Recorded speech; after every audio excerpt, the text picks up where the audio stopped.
ನಂತರ welcome back to my YouTube channel. ನಂತರ Vivekanand IAS ಮತ್ತು KS ಅಕಾಡೆಮಿಗೆ ನಿಮಗೆಲ್ಲ ಆತ್ಮೀಯ ಸ್ವಾಗತ ಅಂತ ಹೇಳ್ತಾ, ಸ್ನೇಹಿತರೆ, ಬಹಳ ದಿನಗಳಿಂದ ಯಾವುದೇ ರೀತಿಯಾಗಿ ಕ್ಲಾಸಸ್ಸು ಮತ್ತು ಯಾವುದೇ ರೀತಿ ಮಾಹಿತಿ ಕೊಟ್ಟಿಲ್ಲ. ಆದ ಕಾರಣ ಕ್ಷಮೆ ಇರಲಿ ಅಂತ ಹೇಳ್ತಾ, ಸ್ನೇಹಿತರ ಅಲ್ಲಾವುದ್ದೀನ್ ಖಿಲ್ಜಿಯ ಯಾವ ರೀತಿಯಾಗಿ ಆತನ ಮೊದಲ ಹೆಸರು ಯಾವುದು ಮತ್ತು ಆತನ ಸಾಧನೆಗಳ ಏನು ಎಂಬುದನ್ನು ನೋಡ್ತಾ ಬಂದೀವಿ. ಇನ್ನು ಆತನ ಸುಧಾರಣೆಗಳು ನೋಡ್ಬೇಕಾಗ್ತದೆ ಸ್ನೇಹಿತರ, ಆಡಳಿತ ಸುಧಾರಣೆಗಳು ಮತ್ತು ಯಾವ್ಯಾವ ಆತ ಪದ್ಧತಿಗಳನ್ನು ಅಳವಡಿಸಿಕೊಂಡಿದ್ದ, ಯಾವ್ಯಾವ ರೀತಿಯಾಗಿ ಈ ತೆರಿಗೆಯನ್ನು ವಿಧಿಸ್ತಿದ್ದ, that is called tax for important examination. Tax ಆಗ್ತಿದ, ಈ ಟ್ಯಾಕ್ಸ್ ಬಗ್ಗೆ ಬಹಳ ಕ್ವಶನ್ಗಳು ನಮ್ಮ PSI ಇರ್ಬೋದು, ನಮ್ಮ SD FD ಸ್ವಲ್ಪ ಹೈಯರ್ ಲೆವೆಲ್ ಎಕ್ಸಾಮಿನೇಷನ್ ಒಳಗೆ ಸಹ ಈತನ ಟ್ಯಾಕ್ಸ್ ಪದ್ಧತಿ ಬಗ್ಗೆ ಕ್ವಶನ್ ಆಗಿದಾವೆ. ಆದ್ದರಿಂದ ನೋಡ್ತಾ ಹೋಗೋಣ. ಶುರು ಮಾಡೋಣ ಸ್ನೇಹಿತರೆ. ಮೊದಲ ಬಾರಿಗೆ ಯಾರು ಬಂದಿರಿ ಈ ಯೂಟ್ಯೂಬ್ ಚಾನಲ್ ಸಬ್ಸ್ಕ್ರೈಬ್ ಮಾಡಿ ಇಟ್ಕೊಡ್ರಿ, ನಿಮ್ಮ ಫ್ಯೂಚರ್ ಒಳಗೆ ಹೆಲ್ಪ್ ಆಗ್ತದ ಸ್ನೇಹಿತರೆ. ಮೊದಲನೇದಾಗಿ ನೋಡ್ಕೊಳ್ರಿ ಆಡಳಿತ ಸುಧಾರಣೆಗಳು. ಸ್ನೇಹಿತರೆ, ಅಲ್ಲಾವುದ್ದೀನ್ ಖಿಲ್ಜಿ ಆಲ್ರೆಡಿ ಒಬ್ಬ ಸಮರ್ಥ ಆಡಳಿತಗಳಿದ್ದ, ಬಲಿಷ್ಠಿದ್ದ. ಆದ್ದರಿಂದ ಆತ ಉತ್ತರ ಭಾರತದಲ್ಲೂ ತನ್ನ ಸಾಮ್ರಾಜ್ಯವನ್ನು ವಿಸ್ತರಿಸಿದ, ದಕ್ಷಿಣ ಭಾರತದಲ್ಲೂ ತನ್ನ ಸಾಮ್ರಾಜ್ಯವನ್ನು ವಿಸ್ತರಿಸಿದ ಎಂಬುದನ್ನು ನೀವು ನೋಡಿದಿರಿ. ಮುಂದುವರೆದ ಭಾಗವನ್ನು ನೋಡೋಣ ಸ್ನೇಹಿತರೆ. ಮುಂದುವರೆದ ಭಾಗ, ಅದರಲ್ಲಿ ಆತ ಸ್ನೇಹಿತರೆ ಆತ ಸ್ವಲ್ಪ ಏನೇ ಆಡಳಿತಗಳಲ್ಲಿ ಸುಧಾರಣೆಗಳ ಅವು ಬಹಳ ಅಂದ್ರೆ ಬಹಳ ಇಂಪಾರ್ಟೆಂಟ್ ನೋಡ್ತೇವೆ. ಆತ ಏನಿರ್ತಕ್ಕಂಥ ಅಲ್ಲಾವುದ್ದೀನ್ ಖಿಲ್ಜಿ, ಆತ ಭೂಮಿಯ ಮೇಲಿನ ದೇವರು, ಪ್ರತಿನಿಧಿ ಅಥವಾ ನಾನಾ ದೇವರು ಅಂತ ಯಾರು ಕರ್ಕೊಂಡಿದ್ರು ಅಂದರೆ ನಮ್ಮ ಅಲ್ಲಾವುದ್ದೀನ್ ಖಿಲ್ಜಿ ಸರ್ ಅವರು ಕರ್ಕೊಂಡಿದ್ರು. ಭೂಮಿಯ ಮೇಲಿನ ದೇವರ ಪ್ರತಿನಿಧಿ ಅಥವಾ ದೇವರ ನೆರಳು ಅಂತ ಅಲ್ಲಾವುದ್ದೀನ್ ಖಿಲ್ಜಿ ಕರೆದುಕೊಂಡಿರ್ತಾನೆ. ಆತ ಹಲವಾರು ಕ್ರಮಗಳನ್ನು ಕೈಗೊಳ್ತಾನೆ. ಮೊದಲನೇದಾಗಿ ಆತನ ಆಡಳಿತಗಳಲ್ಲಿ ಸರ್ದಾರ್ ಇರ್ತಾರೆ ಮತ್ತು ಅಧಿಕಾರಿಗಳ ವೈವಾಹಿಕ ಸಂಬಂಧಗಳು ನಿರ್ಬಂಧಿಸಿದ್ರು ಮತ್ತು ಗುಪ್ತ ಸಭೆಗಳಿದ್ದು ಔತಣ ಕೂಟಗಳು ಮತ್ತು ಗುಪ್ತ ಸಭೆಗಳೇನಿದ್ದು ಅವನ್ನೆಲ್ಲ ನಿಷೇಧ ಮಾಡ್ತಾನೆ. ಯಾವುದೇ ರೀತಿಯಾಗಿ ಗುಪ್ತ ಸಭೆಗಳು ಈ ರೀತಿಯಾಗಿ ಯಾವುದೂ ಸಹ ಈ ಅಲ್ಲಾವುದ್ದೀನ್ ಖಿಲ್ಜಿಯ ಆಡಳಿತ ಅವಧಿಯಲ್ಲಿ ಇರಲಿಲ್ಲ. ಮತ್ತು ಅಷ್ಟೇ ಅಲ್ಲದೆ ಈ ಗುಪ್ತ ಸಭೆಗಳು ಯಾರಾದರೂ ನಡೆಸ್ತಾರಾ ಅಥವಾ ನಡೆಸುತ್ತಿದ್ದಾರೆ ಎಂದು ನೋಡಕ ಗುಪ್ತಚರರನ್ನು ಸಹ ಆತ ಸ್ವಂತ ಅಲ್ಲಾವುದ್ದೀನ್ ಖಿಲ್ಜಿನೇ ನೇಮಕ ಮಾಡ್ತಿದ್ದ. ಅವರಿಗೆ ಯಾವುದೇ ರೀತಿಯಾಗಿ ಆಡಳಿತದಲ್ಲಿ ಸ್ವಲ್ಪ ಇದನ್ನು ಕರಪ್ಷನ್ ಅಂದ್ರೆ ಭ್ರಷ್ಟಾಚಾರವನ್ನು ತಡೆಗಟ್ಟಲ್ಲ ಆತ ಏನು ಅಪಾಯಿಂಟ್ ಮಾಡ್ಕೊಂಡಿದ್ದು ನೋಡ್ರಿ, ಆತನ ಸೈನಿಕರು ಇರ್ಬೋದು, ಈ ಗುಪ್ತಚರ ಇರ್ಬೋದು, ಮುಂತಾದವ್ರಿಗೆ ಆತ ಏನು ಮಾಡ್ತಿದ್ದ, ಸ್ವಲ್ಪ ಹೆಚ್ಚಿನ ಭಾಗವನ್ನು ಸ್ಯಾಲ್ರಿ ರೂಪದಲ್ಲಿ ಕೊಡ್ತಿದ್ದ. ಈಗೂ ನಮ್ಮ ದೇಶದಲ್ಲಿ ಕರಪ್ಷನ್ ನಡೆದಾಗ ಎಷ್ಟು ಕೊಟ್ಟರು ಸಾಲವಾಗ್ತದೆ, ಅದು ಮಾತಾಡೋದು ಬೇಡ, ನೆಕ್ಸ್ಟ್ ಹೋಗೋಣ. ಈ ರೀತಿಯಾಗಿ ಅಲ್ಲಾವುದ್ದೀನ್ ಖಿಲ್ಜಿ ಏನು ಮಾಡ್ಕೊಂಡಿದ್ದ, ಒಳ್ಳೆ ಒಂದು ಉತ್ತಮ ಆಡಳಿತ ವ್ಯವಸ್ಥೆಯನ್ನು ತನ್ನ ಅವಧಿಯಲ್ಲಿ ಜಾರಿಗೆ ತಂದಿದ್ದ ಎಂದರೆ ತಪ್ಪಾಗಲಾರದು. ಅಷ್ಟೇ ಅಲ್ಲದ ಸ್ನೇಹಿತರು, ಒಂದು ಇಂಪಾರ್ಟೆಂಟ್ ಅಂದ್ರೆ ನಮ್ಮ ಗಾಂಧೀಜಿಯವರ ಕನಸಾದ ಮದ್ಯಪಾನವನ್ನು ಆತ ನಿಷೇಧ ಮಾಡಿದ್ದ. ಜೂಜಾಟವನ್ನು ಸಹ ನಿಷೇಧ ಮಾಡಿರ್ತಾನ. ಮದ್ಯಪಾನ ಆಗಿರ್ಬೋದು, ಜೂಜಾಟವನ್ನು ನಿಷೇಧ ಮಾಡಿದ್ದು ಅಲ್ಲಾವುದ್ದೀನ್ ಖಿಲ್ಜಿ. ಎಲ್ಲ ರೀತಿಯಾಗಿ ಉತ್ತಮ ಆಡಳಿತವನ್ನು ಆತ ತಂದಿದ್ದ. ಇಷ್ಟು ಇಲ್ಲಿ ಅಡ್ಮಿನಿಸ್ಟ್ರೇಟಿವ್ ಪವರ್ಸ್ ಒಳಗೆ ಬರ್ತಾವೆ. ಇಷ್ಟು ಆತ ದೇವರ ಪ್ರತಿನಿಧಿ ಅಂತ ಕನ್ಕೊಂಡಿದ್ದ, ದೇವರ ನೆರಳು ಅಂತ ಕರ್ಕೊಂಡಿದ್ದ. ಯಾವುದೇ ರೀತಿಯಾಗಿ ಗುಪ್ತ ಸಭೆಗಳು ಅಲ್ಲಿ ಇರಲಿಲ್ಲ. ಗುಪ್ತಚರನು ಆತನೇ ನೇಮಕ ಮಾಡ್ತಿದ್ದ. ಭ್ರಷ್ಟಾಚಾರವನ್ನು ತಪ್ಪಿಸಲು ಹೆಚ್ಚಿನ ಸ್ಯಾಲ್ರಿ ಅಥವಾ ವೇತನವನ್ನು ಕೊಡ್ತಿದ್ದ. ಜೂಜಾಟ ಆಗಿರಬಹುದು, ಮದ್ಯಪಾನವನ್ನು ನಿಷೇಧಿಸಿದ ಮೊಘಲ ಅರಸ ಅಲ್ಲಾವುದ್ದೀನ್ ಖಿಲ್ಜಿ. ಇನ್ನು ಮುಂದುವರೆದು ನೋಡೋದಾದ್ರೆ ಸೈನಿಕ ಆಡಳಿತಗಳು ಅಂತ ಬರ್ತಾವೆ ಸ್ನೇಹಿತರೆ. ಇದು ಸಹ ಇಂಪಾರ್ಟೆಂಟ್. ಸೈನಿಕ ಆಡಳಿತಗಳಲ್ಲಿ ಎರಡು ಬಹಳ ಇಂಪಾರ್ಟೆಂಟ್.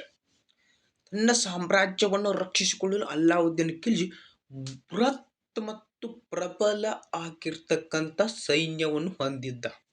ಎಸ್, ದಕ್ಷಿಣ ಭಾರತವನ್ನು ಗೆದ್ದಾನ, ಉತ್ತರ ಭಾರತವನ್ನು ಗೆದ್ದಾನ. ಆತನ ಸೈನ್ಯ ಬಲಿಷ್ಠ ಮತ್ತು ಪ್ರಬಲ ಇರುವುದು ಕಾಮನ್ ಆಗಿ ಗೊತ್ತಾಗ್ತದೆ ಸ್ನೇಹಿತರೆ. ಆತ ಒಂದು ಪದ್ಧತಿಯನ್ನು ತಂದಿದ್ದ, ಇದು ಬಹಳ ಸಾರಿ ಕ್ವಶನ್ ಆಗೈತಿ. ಕುದುರೆಗಳಿಗೆ ಮುದ್ರೆ ಹಾಕುವ ಪದ್ಧತಿ ಅಥವಾ ಧಾಗ್, ಈ ಧಾಗ್ ಅನ್ನೋ ಹೆಸರಿನಿಂದ ಬಹಳ ಸಾರಿ ಕ್ವಶನ್ ಆಗಿದೆ. ಕುದುರೆಗಳಿಗೆ ಮುದ್ರೆ ಹಾಕುವ ಪದ್ಧತಿ ಅಥವಾ ಧಾಗ್ ಅನ್ನು ಜಾರಿಗೊಳಿಸಿದ ಅರಸ ಅಲ್ಲಾವುದ್ದೀನ್ ಖಿಲ್ಜಿ. ಅರಸ ಅನ್ನೋ ಸುಲ್ತಾನ ಅಂದ್ರೆ ಬೆಟರ್. ಸುಲ್ತಾನ ಯಾರಂದ್ರೆ ಅಲ್ಲಾವುದ್ದೀನ್ ಖಿಲ್ಜಿ. ಸೈನಿಕರಲ್ಲಿ ನಕಲಿ ಹಾಜರಾತಿಯನ್ನು ತಪ್ಪಿಸಲು ಮತ್ತು ಭ್ರಷ್ಟಾಚಾರವನ್ನು ತಡೆಯಲು ಅವರ ವಿವರಣಾತ್ಮಕ ದಾಖಲೆಗಳ ನಿರ್ವಹಣೆಯನ್ನು ಹೊಂದಿದ್ದರು. ಈಗ ಹೆಂಗ ಆಕ್ಚುಲಿ ಬಯೋಮೆಟ್ರಿಕ್ ಬಂದಿದ್ದು ನೋಡ್ರಿ ತಮ್ಮ. ಬಯೋಮೆಟ್ರಿಕ್ ಎಲ್ಲರೂ ನಿಮ್ಮ ಡಿಗ್ರಿ ಸರ್ ಇರ್ಬೋದು, ಬೇರೆ ಬೇರೆ ಕಡೆ ನೋಡಿರ್ತೀವಿ. ನಿಮ್ಮ ಬಯೋಮೆಟ್ರಿಕ್ ಕೊಟ್ಟ ತಕ್ಷಣ ನಿಮ್ಮ ಹಾಜರಾತಿ ಅಲ್ಲಿ ಸೇರ್ತಾರೆ. ಅದೇ ರೀತಿಯಾಗಿ ಅವತ್ತೇನು ಮಾಡಿದ, ಎಲ್ಲ ಸೈನಿಕರ ವಿವರಣಾತ್ಮಕ ದಾಖಲೆಗಳನ್ನು ಯಾರು ತಗೊಂಡಿದ್ರು, ಅಲ್ಲಾವುದ್ದೀನ್ ಖಿಲ್ಜಿನ ಕಡೆ ಇತ್ತು. ಕುದುರೆಗಳಿಗೆ ದಾಗ್ ಪದ್ಧತಿಯನ್ನು ಜಾರಿಗೆ ತಂದ, ಸೈನಿಕರ ಸಂಪೂರ್ಣ ಹಾಜರಾತಿ ಅಂತ ಕೊಡ್ತಿದ್ದ. ಇದರಿಂದ ಈ ಸೈನಿಕರ ಮಾಡಿರ್ತಕ್ಕಂಥ ಭ್ರಷ್ಟಾಚಾರ ಇರ್ಬೋದು ಮತ್ತು ಮೋಸ ಇರಬಹುದು ಎಲ್ಲವನ್ನು ತಡೆಯಲು ಸಾಧ್ಯವಾಗ್ತದೆ. ಅಷ್ಟೇ ಅಲ್ಲದೆ ಅವನು ಜಾಂಗೀರ್ ಪದ್ಧತಿಯನ್ನು ರದ್ದುಪಡಿಸಿ ನಗದು ರೂಪದಲ್ಲಿ ವೇತನ ನೀಡಕತ್ತ, ಕ್ಯಾಶ್ ಇನ್ ಹ್ಯಾಂಡ್ ಮಾಡಿದ. ಕಾಳು ಕೊಡೋದಿರ್ಬೋದು, ಬೇರೆ ಬೇರೆ ವಸ್ತುಗಳು ಅಷ್ಟ ಬಂದ್ ಮಾಡಿರ್ತ, ಒಟ್ಟ ಸ್ಯಾಲ್ರಿ ಕೊಡಕತ್ತ. ತಿಂಗಳಾದ ಬಳಿಕ 5,000 ರೂಪಾಯಿ 6,000 ರೂಪಾಯಿ ಸ್ಯಾಲ್ರಿ ಕೊಡಕತ್ತ ಅಲ್ಲಾವುದ್ದೀನ್ ಖಿಲ್ಜಿ. ಸ್ನೇಹಿತರೆ, ಅಷ್ಟೇ ಅಲ್ಲದೆ ಸೈನಿಕರಿಗೆ ವಾರ್ಷಿಕ 234 ಟಂಕಗಳಂದ್ರೆ ಈಗ ಹೆಂಗೆ ರೂಪಾಯಿ ಡಾಲರ್ ಐತಿ ಅವಾಗ ಟಂಕಗಳು ಅಂತ ಇದ್ದು ರೀ. ವಾರ್ಷಿಕವಾಗಿ 234 ಟಂಕಗಳ ವೇತನವನ್ನು ನಿಗದಿಗೊಳಿಸಿದ್ದ. ಮತ್ತ ಈ ಸೈನಿಕರು ಇರ್ತಾನೆ, ಆತನ ಆಸ್ಥಾನದಲ್ಲಿರ್ತಕ್ಕಂಥ ಸೈನಿಕರಿಗೆ 2 ಕುದುರೆಗಳನ್ನು ಕೊಡ್ತಿದ್ದ. ಕುದುರೆಗಳನ್ನ ತಗೋರಿ, ಅದಕ್ಕೆ ಮೇವು ಹಾಕ್ರಿ, ಬಲಿಷ್ಠ ಮಾಡ್ಕೊಂಡು ಮತ್ತೆ ನನಗೆ ವಾಪಸ್ ಕೊಡ್ರಿ. ಈ 234 ಟಂಕಗಳ ಜೊತೆಗೆ ಆ ಕುದುರೆಗಳಿಗೆ ಎಕ್ಸ್ಟ್ರಾ ಆಹಾರಕ್ಕೆ 78 ಟಂಕಗಳನ್ನು ಹೆಚ್ಚುವರಿಯಾಗಿ ವೇತನ ನೀಡ್ತಿದ್ರು. ಇಷ್ಟು ಇಂಪಾರ್ಟೆಂಟ್. ಅಷ್ಟೇ ಅಲ್ಲದೆ ಅರೀಜ್ ಇ ಮಾಮುಲಿಕ್ ಎಂಬ ಅಧಿಕಾರಿ ಸೈನಿಕರ ನೇಮಕಾತಿ ಅಧಿಕಾರವನ್ನು ಹೊಂದಿದ್ದರು. ಯಾರಿ? ಅರೀಜ್ ಇ ಮಾಮುಲಿಕ್ ಎಂಬ ಅಧಿಕಾರಿ ಸೈನಿಕರ ನೇಮಕಾತಿ ಅಧಿಕಾರವನ್ನು ಹೊಂದಿದ್ದು. ಈಗ ನೀವು ರ್ಯಾಲಿ ನಡೀತಾವ, ರ್ಯಾಲಿಯನ್ನು ನೋಡಿರಿ. ಆ ರೀತಿಯಾಗಿ ಅವಾಗ ಯಾರಿದ್ರು? ಅರೀಜ್ ಇ ಮಾಮುಲಿಕ್ ಅವರು ಇದ್ರು. ಸ್ನೇಹಿತರೆ, ಏನು ಕಂದಾಯ ರೆವಿನ್ಯೂ ಸುಧಾರಣೆಗಳನ್ನು ನೋಡೋಣ. ಅಲ್ಲಾವುದ್ದೀನ್ ಖಿಲ್ಜಿ ಏನು ಮಾಡಿದ, ಹೊಲವನ್ನು ವೈಜ್ಞಾನಿಕವಾಗಿ ಅಧ್ಯಯನ ಮಾಡಿರ್ತಾನ. ಯಾವುದು ಬಂಜರು ಭೂಮಿ ಐತಿ, ಯಾವುದು ರೆಗ್ಯುಲರ್ ಬೆಳೆ ಬೆರೀತದೆ, ಎಲ್ಲಿ ಕಪ್ಪು ಮಣ್ಣು ಐತಿ, ಕೆಂಪು ಮಣ್ಣು ಐತಿ, ಜಬ್ಬಟ್ಟಿಗೆ ಮಣ್ಣು ಐತಿ, ಈ ರೀತಿಯಾಗಿ ಎಲ್ಲ ವೈಜ್ಞಾನಿಕವಾಗಿ ಅಧ್ಯಯನ ಮಾಡಿ ಕಂದಾಯವನ್ನು ನಿಗದಿಗೊಳಿಸ್ತಾನ. ಈ ಕಂದಾಯವನ್ನು ನಿಗದಿಗೊಳಿಸಕ್ಕ ಸರ್ದಾರರಿದ್ದರು, ಜಂಗೀರ್ದಾರರಿದ್ದರು ಮತ್ತು ಉಲೇಮಾರರು ಹೆಚ್ಚಿನ ತೆರಿಗೆಗಳು ಹೇರ್ತಿದ್ರು ಮತ್ತು ಮುಸ್ಲಿಮೇತರರ ಮೇಲೆ ಜಜಿಯಾವನ್ನು ವಿಧಿಸುತ್ತಿದ್ದನು. ಮುಸ್ಲಿಮೇತರ ಅಂದ್ರೆ ಮುಸ್ಲಿಂ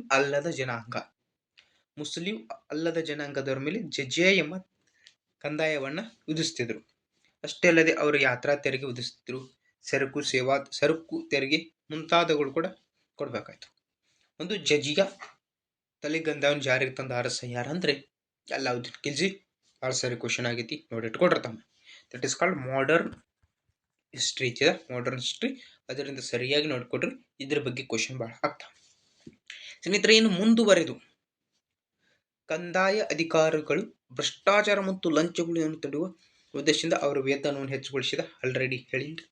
ರೈತರಿಂದ ಭೂ ಕಂದಾಯವನ್ನು ಸಂಗ್ರಹಿಸಲು ಮಸ್ತಕ್ ರಾಜ್, ರೈತರಿಂದ ಭೂ ಕಂದಾಯಗಳನ್ನು ಸಂಗ್ರಹಿಸಲು ಮತ್ತು ಒಬ್ಬ ಬೇಕಲ್ಲ, ಇಲ್ಲಿ ನಮ್ಮಲ್ಲಿ PDO ಇರ್ಬೋದು, ವಿಲೇಜ್ ಅಕೌಂಟ್ ಇರ್ಬೋದು, ಈ ರೀತಿಯಾಗಿರ್ತಾರ.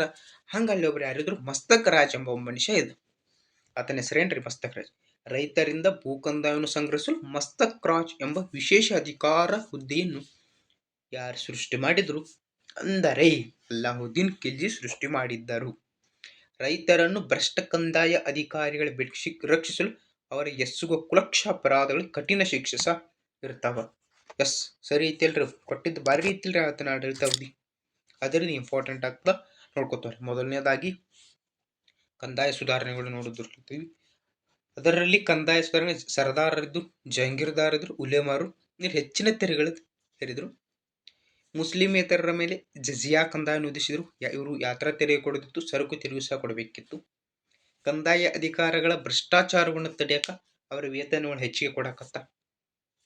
ಈ ಭೂ ಕಂದಾಯವನ್ನು ಸಂಗ್ರಹಣೆ ಮಾಡಕಂತೇಳಿ ಮಸ್ತಕ್ ರಾಜ್ ಎಂಬ ಅಧಿಕಾರಿ ಹುದ್ದೆಯನ್ನು ಸೃಷ್ಟಿ ಮಾಡಿದ. ಏನಾದರೂ ರೈತರು ಭ್ರಷ್ಟಾಚಾರ ಏನಾದರೂ ಮಾಡಿದ್ದೇ ಆದಲ್ಲಿ ಅವರಿಗೆ ಕಠಿಣಾತಿ ಕಠಿಣ ಶಿಕ್ಷೆಗಳನ್ನು ಅಲ್ಲಾವುದ್ದೀನ್ ಖಿಲ್ಜಿ ಆಡಳಿತಾವಧಿಯಲ್ಲಿ ಸಿಗ್ತಿತ್ತು. ಸ್ನೇಹಿತರೆ, ಮುಂದುವರೆದು ಆರ್ಥಿಕ ಸುಧಾರಣೆಗಳು ಅಥವಾ ಮಾರುಕಟ್ಟೆ ನಿಯಮಗಳು ಅಂತ ಬರ್ತವೆ. ಇದು ವೆರಿ ವೆರಿ ಇಂಪಾರ್ಟೆಂಟ್ ಅಂತ ಮಾಡಿ. ಮಾರುಕಟ್ಟೆ ಸುಧಾರಣೆಗಳು ಅಥವಾ ಆರ್ಥಿಕ ಸುಧಾರಣೆಗಳು ಸೈನಿಕರಿಗೆ ಮೂಲಭೂತ ಅಗತ್ಯತೆಗಳನ್ನು ಪೂರೈಸಲು ಅಲ್ಲಾವುದ್ದೀನ್ ಖಿಲ್ಜಿ ಮಾರುಕಟ್ಟೆ ನಿಯಮಗಳನ್ನು ಜಾರಿಗೆ ತರ್ತಾನೆ. ಅನಂತರ ದೈನಂದಿನ ಉಪಯೋಗಗಳಾಗಿರ್ಬೋದು, ಆ ವಸ್ತುಗಳು ಏನು ಇದು government, it means Alauddin Khilji ಏನು ಡಿಸೈಡ್ ಮಾಡ್ತಾನೆ ಅದೇ ರೇಟಿಗೆ ಕೊಡ್ಬೇಕು. ರೇಟ್ ಒಂದೇ ಕಡೆ ಇರ್ಬೇಕು. ಎಲ್ಲೇ ತಗೋರಿ ನೀವು ಹೋಗಿ ರೇಟ್ ಒಂದ ಕಟ್ಟು ಅಲ್ಲಾವುದ್ದೀನ್ ಇಟ್ ಮೀನ್ಸ್ ಆತನ ರಾಜಧಾನಿ ಇರ್ತದೆ ಅಲ್ಲಾವುದ್ದೀನ್ ಖಿಲ್ಜಿ ರಾಜ ಆ ರಾಜಧಾನಿ ಬರ್ತಿದ್ದ ಎಷ್ಟು ಬೆಳೆದೈತಿ ನೋಡುತ್ತೆ ಎಷ್ಟು ಲಾಸ್ ಒಂದು ರೇಟ್ ಕೊಡ್ತಿದ್ದ ಫಿಕ್ಸ್ ಒಂದು ರೇಟ್ ಕೊಡ್ತಿದ್ದ ಆ ಫಿಕ್ಸ್ ರೇಟ್ ಪ್ರಕಾರ ಏನಾಗ್ತಿತ್ತು ಎಲ್ಲ ಕಡೆ ಸೇಲ್ ಆಗ್ತಿತ್ತು ಯಾರು ಹೆಚ್ಚು ಮಾಡ್ತಿರ್ಲಿಲ್ಲ ಯಾರು ಕಡಿಮೆ ಮಾಡ್ತಿರ್ಲಿಲ್ಲ. ಸ್ನೇಹಿತರ ದರಪಟ್ಟಿಗಳು ಈ ರೀತಿಯಾಗಿದ್ದು ಗೋಧಿ ಪ್ರತಿ ಮಣಕ್ಕೆ 7 ಜಿತಾಲ್ಗಳು, ಅಕ್ಕಿಗೆ 5 ಜಿತಾಲ್ಗಳು, ದ್ವಿದಳ ಧಾನ್ಯಕ್ಕೆ 5 ಜಿತಾಲ್ಗಳು, ಬಾರ್ಲಿಗೆ 4 ಜಿತಾಲ್ಗಳು ಈ ರೀತಿಯಾಗಿರ್ತಾವೆ. ನಮ್ಮ ಸಕ್ಕರೆಗೆ ನೋಡಿ ಸ್ನೇಹಿತರೆ 1.5 ಜಿತಾಲ್ಗಳು ಇದ್ದು ನೀವು ಮುಂದೆ ನೋಡ್ತಾ ಹೋಗ್ರಿ ಸ್ನೇಹಿತರೆ. ವಿಡಿಯೋ ಪ್ಯಾಕ್ ಇರ್ತೀನಿ ನಮ್ಮ ಟೆಲಿಗ್ರಾಮ್ ಮತ್ತು ವಾಟ್ಸಪ್ ಅಲ್ಲಿ ನೋಡ್ತಾ ಹೋಗ್ರಿ. ಮತ್ತು ಸರ್ ಇದನ್ನು ದರ್ಶಕಾಲ್ ಅದೇನು ರಾಜಧಾನಿ ಇಲ್ಲ ಅಲ್ಲೆಲ್ಲ ಉಗ್ರಾಣಗಳು ಮಾಡ್ಕೊಂಡಿದ್ದ ಈ ಕ್ಷಾಮ ಇರ್ಬೋದು ಬರಗಾಲ ಇರ್ಬೋದು ಯಾವುದೇ ತೊಂದರೆ ಅದಲ್ಲಿ ಅಲ್ಲೇ ಸ್ಟೋರ್ ಮಾಡಿ ಇಟ್ಟಿರ್ತಾರೆ. ಆ ಸ್ಟೋರ್ ಮಾಡಿ ಇಟ್ಟಿರ್ತಕ್ಕಂಥ ಅಕ್ಕಿ ಇರ್ಬೋದು ಗೋಧಿ ಅವತ್ತನ್ನ ಸಂಕಷ್ಟ ಸಮಯದಲ್ಲಿ ಅಥವಾ ಅಪಾಯದ ಸ್ಥಿತಿಯಲ್ಲಿ ಅಥವಾ ಹಂಚಿಕೆಯನ್ನು ಜನರಿಗೆ ಮಾಡುತ್ತಿದ್ದ. ಹಾಗಾದ್ರೆ ಏನಾದರೂ ವ್ಯಾಪಾರದಲ್ಲಿ ಅಥವಾ ಮಾರಾಟದಲ್ಲಿ ತೂಕ ಮತ್ತು ಅಳತೆಗಳಲ್ಲಿ ಮೋಸ ಆಗಿತ್ತಂದ್ರೆ ಅಥವಾ ಮೋಸ ಮಾಡ್ರಂದ್ರ ಅವರಿಗೆ ಎಷ್ಟು ಕಠಿಣ ಶಿಕ್ಷೆ ಇತ್ತಂದ್ರ ಆ ಅಳತೆಗಳಲ್ಲಿ ಎಷ್ಟು ತೂಕದಷ್ಟು ಈಗ ಒಂದು 10 kg ಲಾಸ್ ಮೋಸ ಮಾಡ್ಯಾರಂದ್ರ ಅವರ ತೊಡೆಯನ್ನು ಕತ್ತರಿಸಿ ಹಾಕುವ ಶಿಕ್ಷೆ ಅಂದ್ರೆ ಅವು ಎಷ್ಟು ಸಮಾನ ಅಂದ್ರೆ 10 kg ಲಾಸ್ ಆ ತೊಡೆಯಿಂದ 10 kg ಮಾಂಸವನ್ನು ಕತ್ತರಿಸಿ ತೂಕ ಮಾಡಿಸುವ ಶಿಕ್ಷೆ ಯಾರಿಗಿತ್ತಂದ್ರ ಅಲ್ಲಿರ್ತಕ್ಕಂಥ ಮಾರುಕಟ್ಟೆ ಒಳಗಿತ್ತು. ಎಷ್ಟು ಪ್ರಾಮಾಣಿಕವಾಗಿ ಅವತ್ತಿನ ಮಾರ್ಕೆಟ್ ನಡೀತಿತ್ತು ಎಂಬುದು ಇದರ ಮೂಲಕ ನಿಮಗೆ ತಿಳಿತದೆ. ಅಂದ್ರೆ ಅಲ್ಲಾವುದ್ದೀನ್ ಖಿಲ್ಜಿ ಕೊನೆ ದಿನಗಳು ಸುಖಕರವಾಗಿರಲ್ಲ. ಯಾಕೆ ಸುಖಕರವಾಗಿರಲ್ಲ? That is called ethics. ಇದು ಎಥಿಕ್ಸ್ ಒಳಗೆ ಬರ್ತದೆ. ಯಾಕೆ ಸುಖಕರ? ಆತ ತನ್ನ ಮಾವನನ್ನೇ ಕೊಂದು ಅಧಿಕಾರಕ್ಕೆ ಬರ್ತಾನೆ, ಆದ್ದರಿಂದ ಸುಖಕರವಾಗಿ ನಡಲಿಲ್ಲ. ಆತನ ನಂಬಿಕಸ್ಥ ಸೇನಾನಿನೇ ಇರ್ತಾನೆ ಮಲಿಕ್ ಕಾಫರ್. ಆ ಮಲಿಕ್ ಕಾಫರ್ ಇದ್ದವ ಅಲ್ಲಾವುದ್ದೀನ್ ಖಿಲ್ಜಿಗೆ ವಿಷ ಕೊಡ್ತಾನ. ಯಾರ್ರಿ? ಮಲ್ಲಿಕ್ ಕಾಫರ್. ಇಲ್ಲಿ ಐತ್ರಿ ಮಲ್ಲಿಕ್ ಕಾಫರ್ ಇರ್ತಾನೆ. ಏನ್ ಮಾಡ್ತಾನ? ಈ ಅಲ್ಲಾವುದ್ದೀನ್ ಖಿಲ್ಜಿಗೆ ವಿಷವನ್ನು ಕೊಡ್ತಾನ. ವಿಷವನ್ನು ಕೊಟ್ಟು ಅಲ್ಲಾವುದ್ದೀನ್ ಖಿಲ್ಜಿ ವಿಲಿ ವಿಲಿ ವಿಲಿ ಒದ್ದಾಡಿ ಸಾಯ್ತಾನ.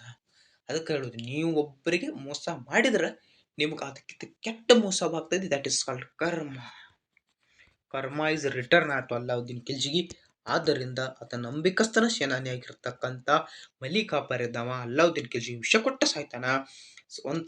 ಸಾಮಾನ್ಯ ಶಕ 1316ರಲ್ಲಿ ಅಲ್ಲಾವುದ್ದೀನ್ ಖಿಲ್ಜಿ ಕೊನೆ ಉಸಿರನ್ನು ಎಳೆದು ಬಿಡ್ತಾನೆ.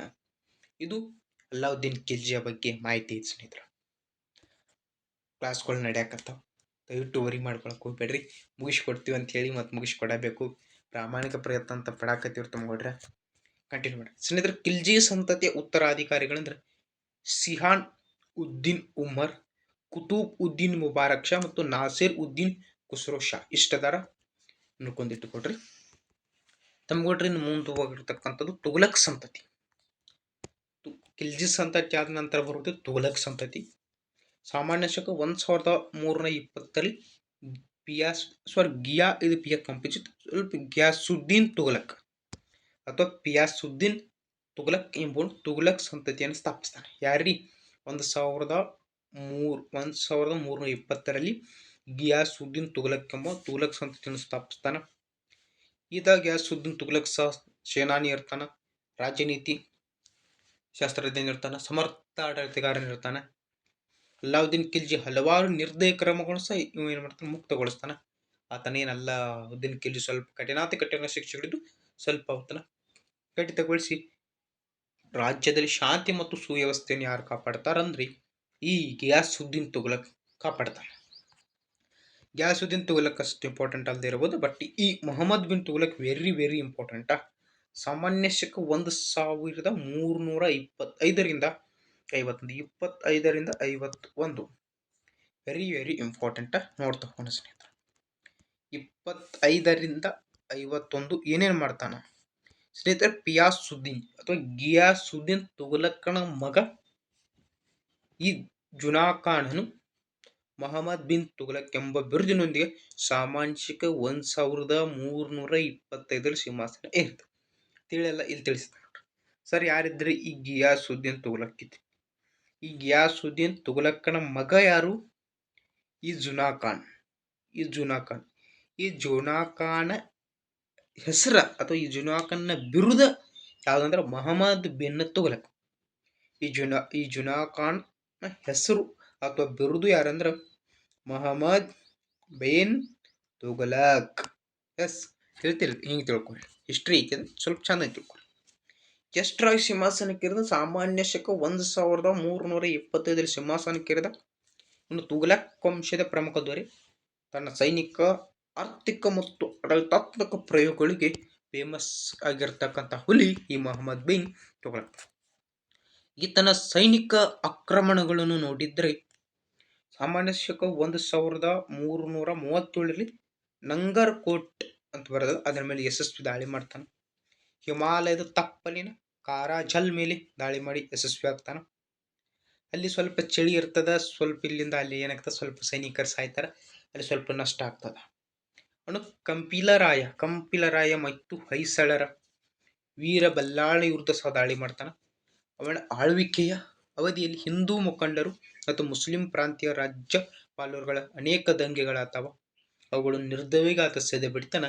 ಯಾಕಂದ್ರೆ ಆತ ಸ್ವಲ್ಪ ಸೈನಿಕ ರಾಜನೀತಿ ನಿಪುಣರಾಗಿರಿಂದ ಯಶಸ್ವಿ ಆಗ್ತಾನ. ಸಕ್ಸಸ್ಫುಲ್ ಪರ್ಸನ್ ಯಾರಾಗ್ತಾರ? ಮೊಹಮ್ಮದ್ ಬಿನ್ ತುಘಲಕ್. ಸ್ನೇಹಿತರೆ, ಆತನ ಈ ದಂಗೆಗಳ ಬಗ್ಗೆ ಹೆಚ್ಚಿನ ಕ್ವಶನ್ ಆಗುವುದಿಲ್ಲ. ಅದರ ಪ್ರಮುಖವಾಗಿ ಕ್ವಶನ್ ಎಲ್ಲಿ ಆಗ್ತಾವ ಅಂದ್ರೆ ಆತನ ಆಡಳಿತಾತ್ಮಕ ಪ್ರಯೋಗಗಳ ಬಗ್ಗೆ ಕ್ವಶನ್ ಆಗ್ತಾವ. ಅವತನ್ನು ನೋಡೋದು ಸ್ವಲ್ಪ ಇಂಪಾರ್ಟೆಂಟ್ ಆಗ್ತದ. ನೋಡೋಣ. ಮೊದಲನೇದಾಗಿ ದೋಬ್ನಲ್ಲಿ ತೆರಿಗೆಗಳು ಹೆಚ್ಚು. ಸ್ನೇಹಿತರ, ದೋಬನ್ನು ನೀವು ಆಲ್ರೆಡಿ ಭಾಳ ಸರಿ ಹೇಳಿ. ದೋಬ್ ಪ್ರದೇಶ ಯಾವುದೇ ರಾಜ್ಯವಂಶವನ್ನು ನೋಡುವಾಗ ಆ ದೋಬ್ ಪ್ರದೇಶ ಸ್ವಲ್ಪ ಫೋಕಸ್ ಮಾಡಬೇಕಾಗ್ತದ. ಹೆಚ್ಚಿನ ಸ್ಪರ್ಧಾತ್ಮಕ ಪರೀಕ್ಷೆಗಳಲ್ಲೂ ದೋಬ್ ಕ್ವಶನ್ ಆಗ್ತದ ಮತ್ತು ಹೆಚ್ಚಿನ ರಾಜ್ಯವಂಶಗಳು ಹೋರಾಡಿದ್ದು ದೋಬ್ ಪ್ರದೇಶನ ಸಲುವಾಗಿಯೇ. ಕ್ಲಿಯರ್? ಓಕೆ. ದೋಬ್ನಲ್ಲಿ ತೆರೆಗಳ ಹೆಚ್ಚಳ.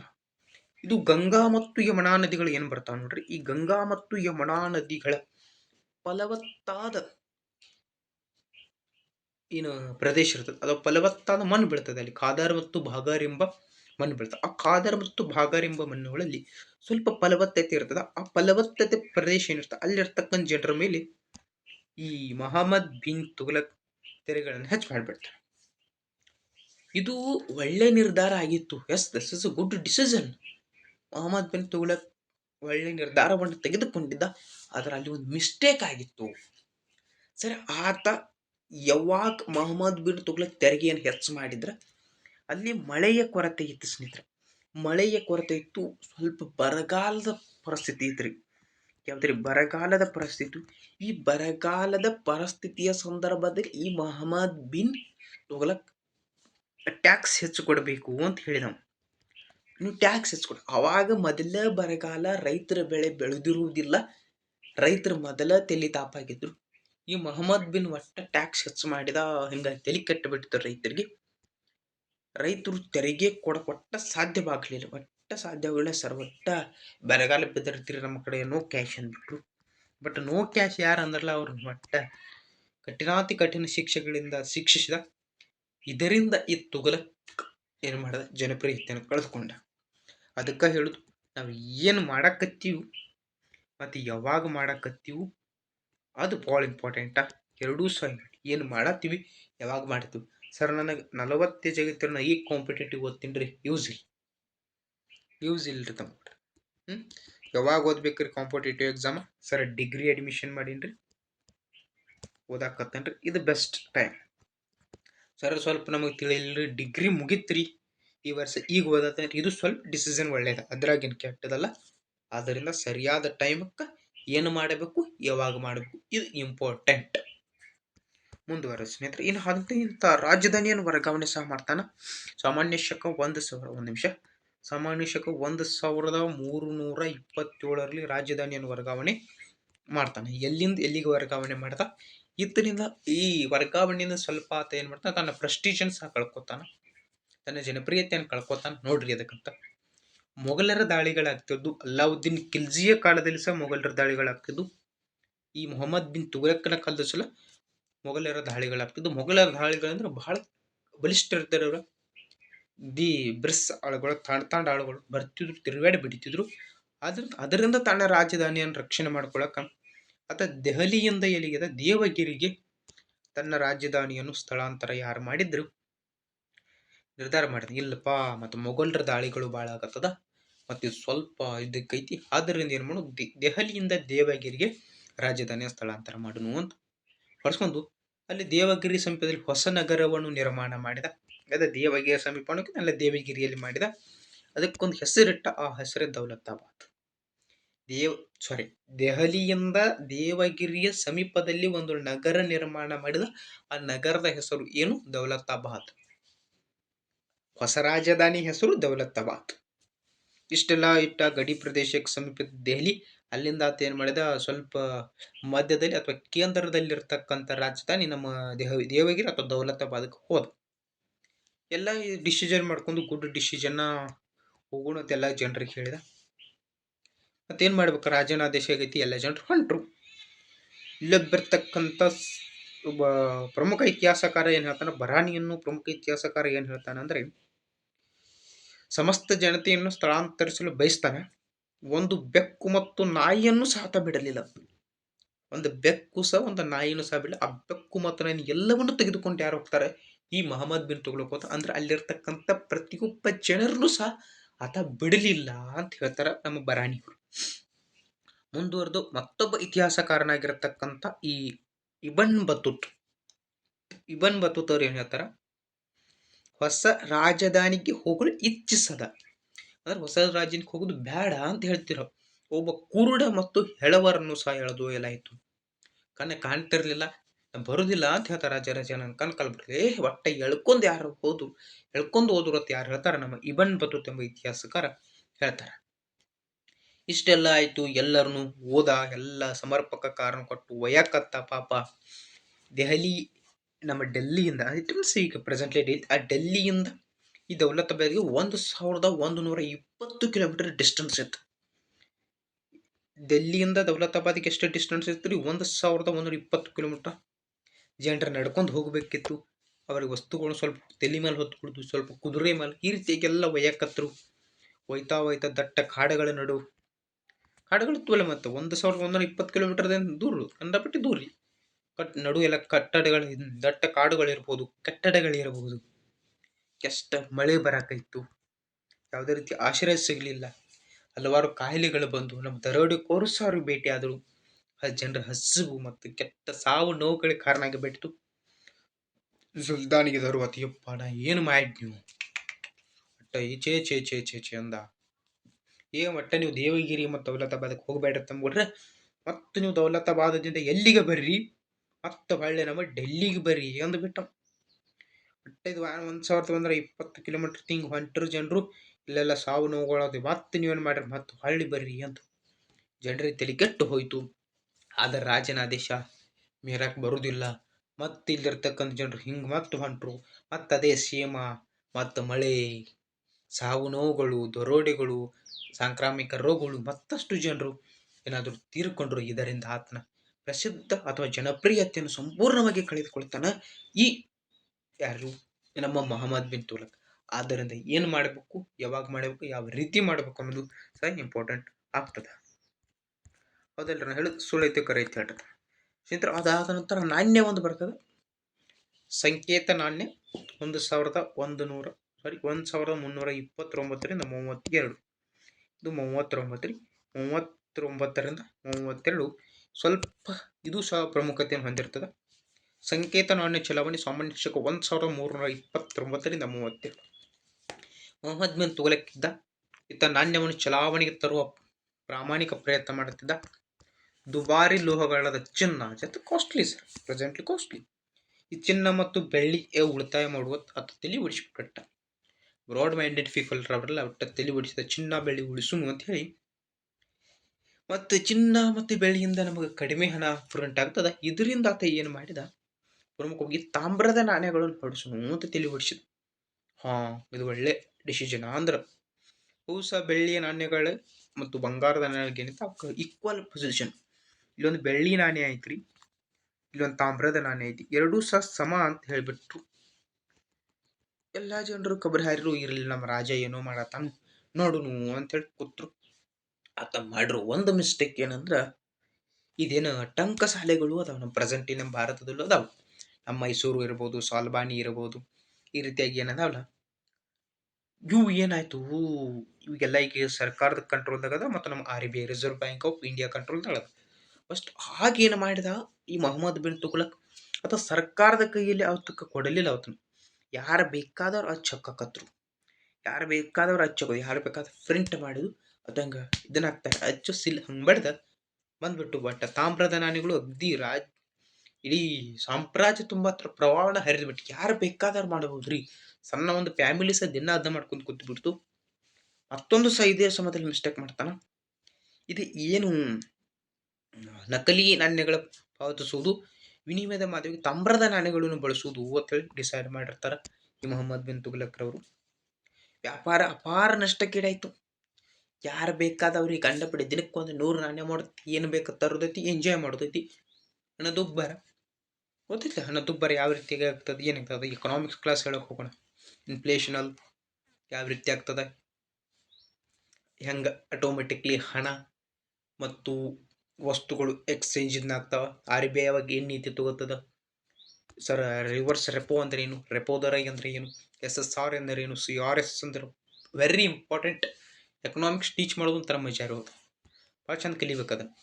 ನೋಡೋಣ ಈಗ ಅದನ್ನು ಬಿಡ್ರಿ. ಈಗ ನೋಡಿ ಸರಿ ಏನಾತ್ರಿ, ಸುಲ್ತಾನ್ ತಾಮ್ರದ ನಾಣ್ಯಗಳನ್ನು ಹಿಂಪಡೆದ.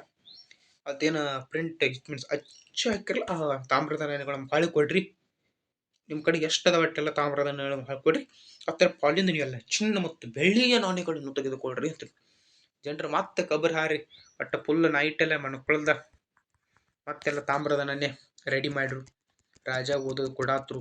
ರಾಜ ಎಷ್ಟೊತ್ತು ಕೊಡ ಎಲ್ಲ ಸ್ಟೋರ್ ಮಾಡಿದ ಮಾಲಿದ ಬೆಳ್ಳಿ ಬಂಗಾರ ಎಲ್ಲ ರಾಜಂದ ಕೊಟ್ಟು ಕೊಟ್ಟು ಕೊಟ್ಟು ಕೊಟ್ಟು ಕೊಟ್ಟು ರಾಜಂದ ತಲೆ ಕೂದಲೆಲ್ಲ ಬಿಚ್ಚೋಗ್ಬಿಟ್ಟು. ಎಸ್, ಆದ್ದರಿಂದ ಇದು ಸಹ ಏನಾಯ್ತು, ವಿಫಲವಾಯಿತು. ಅವನ ನಡತೆ ಮತ್ತು ಆತನ ಸಾಧನೆಗಳು ಹೆಚ್ಚು ಚರ್ಚೆ ಇಟ್ಟು ಡಿಸ್ಕಷನ್ ಎಡೆ ಮಾಡಿ ಕೊಟ್ಟವ. ಯಾಕಂದ್ರೆ ಆತ ಮಾಡಿರುವ ಉದ್ದೇಶಗಳು ಸರಿಯಾಗಿದ್ದು, ಆತ ಕೆಲವು ಸಣ್ಣ ತಪ್ಪುಗಳು ಇಡೀ ಸಾಮ್ರಾಜ್ಯದ ನಾಶಕ್ಕೆ ಕಾರಣ ಆಗ್ತಾವ. ಆದ್ದರಿಂದ ನೋಡ್ಕೊಳ್ರಿ ನೀವು ಹೆಂಗೆ ಮಾಡ್ತೀರಿ. ಸರ ಅಗ್ದಿ ಇತಿಹಾಸದಲ್ಲಿ ಪ್ರಮುಖ ಆಗಿರ್ತಕ್ಕಂಥ ಡಾಕ್ಟರ್ ವಿ ಎಸ್ ಸ್ಮಿತ್ ಅಂತ ಒಬ್ಬ ಬರ್ತಾರ. ಡಾಕ್ಟರ್ ವಿ ಎಸ್ ಸ್ಮಿತ್ ಅವರು ಹೇಳ್ತಾರೆ, ಇವನು ಒಬ್ಬ ಪರಸ್ಪರ ವಿರುದ್ಧ ಗುಣಗಳ ಮಿಶ್ರಣವಾಗಿದ್ದಾನೆ ಅಂತ ಹೇಳ್ತಾರೆ. ಸುಶಿಕ್ತ ಇದ್ದ, ವಿದ್ವಾಂಸ ಇದ್ದ, ಒಳ್ಳೆಯ ಪ್ರತಿಭಾವಂತ ಕಲಾ ಲಿಪಿಕಾರಿದ್ದ, ಧರ್ಮನಿಷ್ಠ ಮುಸಲ್ಮಾನನಾಗಿದ್ದ, ಖಗೋಳಶಾಸ್ತ್ರಜ್ಞನಾಗಿದ್ದ, ಗಣಿತ ಶಾಸ್ತ್ರಜ್ಞನಾಗಿದ್ದ, ತತ್ವಶಾಸ್ತ್ರ, ತರ್ಕ ಎಲ್ಲವೂ ಪಾಂಡಿತ್ಯವಿತ್ತು. ಆದರೆ ಅವನ ನೀತಿಗಳು ಸರಿಯಾಗಿದ್ದರು, ಆತ ಜಾರಿಗೆ ತರುವ ಅವಧಿ ಅಥವಾ ಸಮಯ ಸರಿಯಾಗಿರಲಿಲ್ಲ. ಆದ್ದರಿಂದ ಆತ ಜನಪ್ರಿಯತೆಯನ್ನು ಕಳೆದುಕೊಂಡ. ಆತನಿಗೊಂದು ಹೆಸರು ಐತಿ, ವೈರುಧ್ಯಗಳ ಮಿಶ್ರಣ. ಇತಿಹಾಸದಲ್ಲಿ ವೈರುಧ್ಯಗಳ ಮಿಶ್ರಣ ಅಂತ ಪ್ರಮುಖನಾದವನೇ ನಮ್ಮ ಮೊಹಮ್ಮದ್ ಬಿನ್ ತುಘಲಕ. ಬಹಳ ಸರಿ ಕ್ವಶನ್ ಆಗೈತಿ ನೋಡ್ರಿ. ಸ್ನೇಹಿತರೆ, ಮೊಹಮ್ಮದ್ ಬಿನ್ ತುಘಲಕ ಸಾಮಾನ್ಯ ಶಕ 1351 ತಟ್ಟ ಅಥವಾ ಸಿಂಧ್ನಲ್ಲಿ ಮರಣ ಹೊಂತಾನ. ಸರದಾರರು ಫಿರೋಜ್ ಶಾ ತುಘಲಕ್ನನ್ನು ಅವನ ಉತ್ತರಾಧಿಕಾರಿಯಾಗಿ ಆಯ್ಕೆ ಮಾಡ್ತಾರ. ಸುಲ್ತಾನರ ಆಳ್ವಿಕೆ ನಿಧಾನವಾಗಿ ಅವನತಿ ಆಗ್ತದ. ತುಘಲಕ್ ಸಂತತಿಯ ನಂತರ ನಮ್ಮ ಸೈಯದ್ ಸಂತತಿ ಬರ್ತದ. ಈ ಸೈಯದ್ ಸಂತತಿ ನಂತರ ಲೋಧಿ ಅಧಿಕಾರಿಗಳು ಬರ್ತಾವ. ಸಾಮಾನ್ಯ ಶಕ 1026ರಲ್ಲಿ ಮೊದಲ ಪಾಣಿಪತ್ ಕದನದಲ್ಲಿ ಲೋಧಿ ಸಂತತಿ ಮೊದಲು ಖಿಲ್ಜಿ ಬತ್ತು. ಖಿಲ್ಜಿ ಆಗಣ ತುಘಲಕ್ ಬಂತು. ತುಘಲಕ್ ಆಗಣ ಯಾವ್ದು ಬತ್ರಿ, ಸೈಯದ್ ಬತ್ತು. ಸೈಯದ್ ಆಗಣ ಲೋಧಿ ಬತ್ತು. ಈ ಲೋಧಿ ಸಂತತಿ 1026ರಲ್ಲಿ ಮೊದಲ ಪಾಣಿಪತ್ ಕದನದಲ್ಲಿ ಲೋಧಿ ಸಂತತಿಯ ಕೊನೆಯ ಸುಲ್ತಾನ್ ಆಗಿರುತ್ತೆ ಇಬ್ರಾಹಿಂ ಲೋಧಿ. ಒಂದು ನಿಮಿಷ, ಈ ಇಬ್ರಾಹಿಂ ಲೋಧಿಯನ್ನ ಬಾಬರ್ ಅವರು ಸೋಲಿಸ್ತಾರ. ಈ ಬಾಬರ್ ಯಾರ್ರಿ ಸರ? ಬಾಬರ ಮೊಘಲ ಸಾಮ್ರಾಜ್ಯದ ಸ್ಥಾಪಕ. ಬೇರೆ ದೇಶದಿಂದ ಬರ್ತಾನ, ಇಲ್ಲಿರ್ತಕ್ಕಂಥ ಇಬ್ರಾಹಿಂ ಲೋಧಿಯನ್ನು ಸೋಲಿಸ್ತಾನ. ಇಬ್ರಾಹಿಂ ಲೋಧಿಯನ್ನು ಯಾವಾಗ ಸೋಲಿಸ್ತಾನೆ, ಯಾಕೆ ಕದನದಾಗ ಸೋಲಿಸ್ತಾನೆ, ಇಂಪಾರ್ಟೆಂಟ್. ಯಾರು ಅಗ್ನಿವೀರ್ ಬರೀತೀರಿ ನೋಡ್ರಿ, ತಮ್ಗೆ ಅಗ್ನಿವೀರ್ಗೆ ಇವು ಕ್ವಶನ್ ಭಾಳ ಆಗ್ತಾವ. ಸಾಮಾನ್ಯ ಶಕ 1526ರಲ್ಲಿ ಮೊದಲ ಪಾಣಿಪತ್ ಕದನದಲ್ಲಿ ಲೋಧಿ ಸಂತತಿಯ ಕೊನೆಯ ದೊರೆ ಇಬ್ರಾಹಿಂ ಲೋಧಿಯನ್ನು ಬಾಬರ್ ಸೋಲಿಸ್ತಾನ. ಇದರಿಂದ ಏನಾಗ್ತದ, ಈ ಭಾರತದಲ್ಲಿ ಮೊಘಲರ ಆಳ್ವಿಕೆ ಶುರು ಆಗ್ತದೆ. ಇಷ್ಟು ಇಂಪಾರ್ಟೆಂಟ್ ನೋಡ್ರಿ. ಇವರ ಸುಲ್ತಾನರ ಕೊಡೆಗಳು ನೆಕ್ಸ್ಟ್ ಡೇ ನೋಡೋಣ.